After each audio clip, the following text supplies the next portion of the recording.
আসসালামু আলাইকুম, শুভ সকাল বন্ধুরা। আমি এখন আছি গোপালপুর বাজারের সামনের একটি ছোট্ট কালভার্টের উপরে।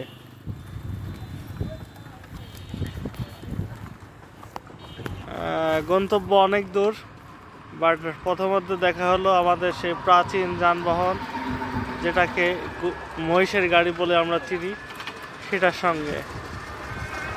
তাই ভাবলাম আপনাদের সঙ্গেও একটু শেয়ার করি। ইঞ্জিনবিহীন গাড়ি, মহিষের গাড়ি, গ্রাম বাংলার ঐতিহ্যবাহী গাড়ি। এই যে আধুনিক গাড়িও আছে।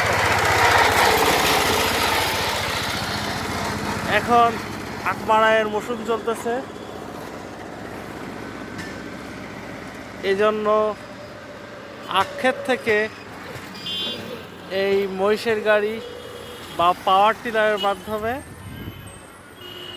আখগুলা মিলে আসে। সবাই ভালো থাকবেন, আল্লাহ হাফেজ।